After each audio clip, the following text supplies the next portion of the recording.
اعوذ باللہ من الشیطان الرجیم بسم اللہ الرحمن الرحیم وما تفرقوا الا من بعد ما جاءهم العلم بغیا بینہم، اور انہوں نے تفرقہ نہیں کیا اور یہ نہیں تقسیم ہوئے مگر اس کے بعد کہ ان کے پاس علم آ چکا تھا۔ اب یہ جو اقامت دین کا دعوت لے کر حضور کھڑے ہوئے تو ایک تو ان کے مخاطبین مشرک تھے، فرمایا کہ اے مشرک، اے نبی صلی اللہ علیہ وسلم، یہ مشرکین کے لیے تو ہے ہی بہت مشکل بات کہ آپ کی بات کو قبول کر سکے۔ کبر علی المشرکین ما تدعوہم الیہ، تو بہت بعید ہے اس سے۔ البتہ آپ کو اگر یہ خیال ہو کہ یہ اہل کتاب جو ہیں یہ تو واقف ہیں اللہ سے، کتاب سے، تورات سے، انجیل سے، اور یہ تو قیامت کو بھی مانتے ہیں، فرشتوں کو مانتے ہیں، سب کچھ مانتے ہیں، یہ تو آسانی سے مان لیں گے، یہ بھی امید نہ رکھیے آپ۔ یہاں حضور کو بتایا جا رہا ہے کہ آپ ایسی توقعات نہ رکھیں، اس لیے کہ ان لوگوں نے تفرقہ ڈالا ہے جبکہ ان کے پاس حق آ چکا تھا۔ کس لیے؟ وما تفرقوا الا من بعد ما جاءهم العلم بغیا بینہم، یہ آپس میں زدم زدہ ہے، آپس میں کون اوپر اور کون نیچے کی بحث میں یہ پڑے ہوئے ہیں، تو یہ آپ کو کیسے اوپر مان لیں گے؟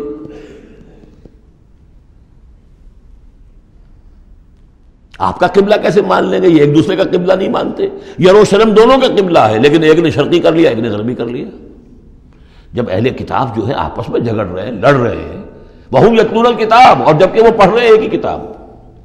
قالت اليهود ليست النصارى على شيء وقالت النصارى ليست اليهود على شيء وهم يتلون الكتاب۔ تو اے نبی آپ کو کیسے مان لیں گے؟ توقع نہ رکھیے۔ توقع اگر ہوتی ہے انسان کو تو پھر مایوسی ہوتی ہے۔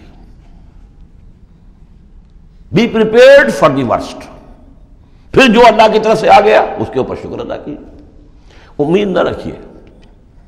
امید زیادہ رکھیں گے تو جلدی مایوس ہو جائیں گے، تھک جائیں گے۔ کبر علی المشرکین، اب یہ دیکھیے اقامت دین کی جد و جہد اتنی مشکل شے ہے کہ حضور سے کہا جا رہا ہے کہ آپ جلدی کامیابی کی توقع نہ رکھیں۔ مشرکین کے لیے تو خیر یہ بہت بھاری ہے ہی، ان اہل کتاب سے بھی کوئی توقع نہ رکھیے۔ وما تفرقوا الا من بعد ما جاءهم العلم بغیا بینہم ولولا کلمۃ سبقت من ربک الی اجل مسمى، اور اگر وہ بات پہلے ہی سے تیرے رب کی جانب سے طے نہ ہو چکی ہوتی کہ ان کے لیے ایک اجل مسمى، ایک معین وقت ہے، لقضی بینہم، ان کے جو اختلافات ہیں ان کے فیصلے ابھی چکا دیے جاتے۔ وَإِنَّ الَّذِينَ أُورِثُوا الْكِتَابَ مِن بَعْدِهِمْ، اور جو لوگ کتاب کے وارث ہوئے ہیں ان کے بعد، لَفِي شَكٍّ مِّنْهُ مُرِيبٍ، وہ دھوکے میں پڑے ہوئے ہیں، شکوک و شبہات میں مبتلا ہو گئے۔ جب اللہ تعالیٰ کسی امت کو کتاب دیتا ہے اور اس امت کے اندر جو ہے پھر وہاں کے نوجوان فرض کیجئے تیسری چوتھی پانچویں نسل میں آ کر دیکھتے ہیں کہ جو اس کتاب کے عالم ہیں، پڑھنے پڑھانے والے ہیں، آپس میں دست و گریبان ہیں، لڑ رہے ہیں، ان کی زندگیوں کو بھی ہم دیکھتے ہیں تو وہ بھی اسی طرح کے دنیا دار ہیں جیسے ہم ہیں، تو ان کا اعتماد کتاب پر سے اٹھ جاتا ہے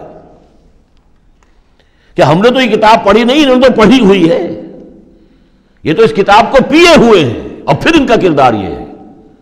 تو کیا ہے اس کتاب میں؟ پھر ذرا نوٹ کیجئے اس کو۔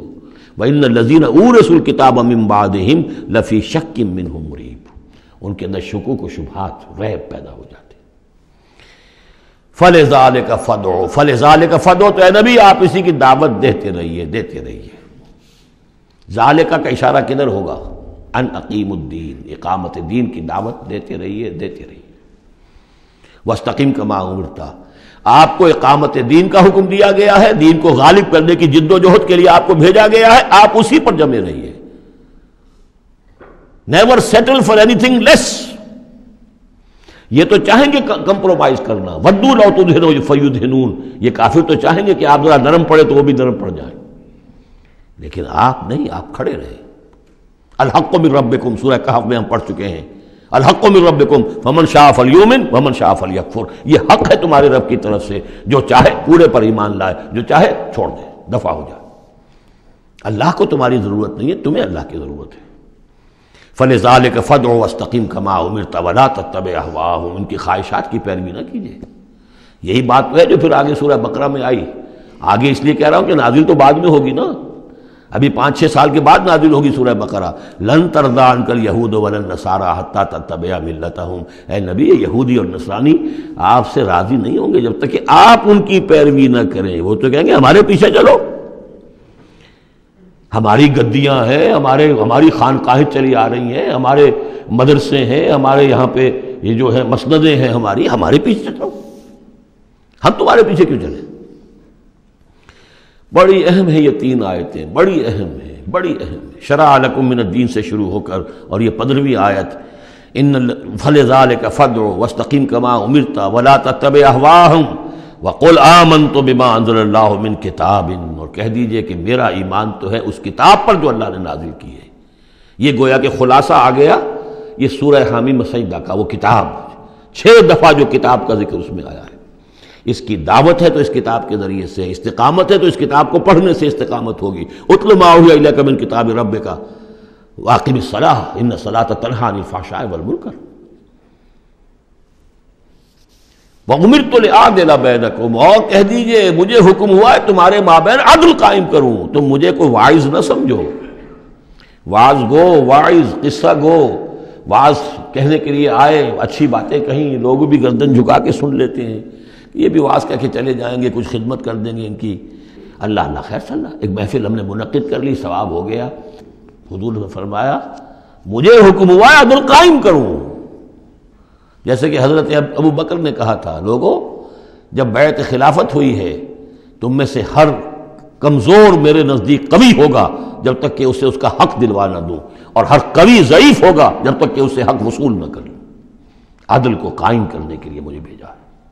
وَأُمِرْتُ لِأَعْدِلَ بَيْنَكُمْ اللہ ربنا وربکم، ویسے اللہ ہمارا بھی رب ہے تمہارا بھی رب ہے، لنا اعمالنا ولکم اعمالکم، ہمارے لیے ہمارے اعمال ہے تمہارے لیے تمہارے اعمال ہے، لا حجت بیننا، آپس میں حجت بازی کرنے کا کوئی فائدہ نہیں۔ اللہ یجمع بیننا، اللہ ہمیں جمع کر دے گا، یا تو اس دنیا میں جمع کر دے گا۔ یہ ان لوگوں سے بات کہی جا رہی ہے جو کچھ نسبتاً قریب ہوتے ہیں، تو کہتے ہیں نہیں اس طرح نہ کرو، اس طرح کر لو، مقصد تو تمہارا ٹھیک ہے، طریقہ کار یہ نہیں، یوں کرو۔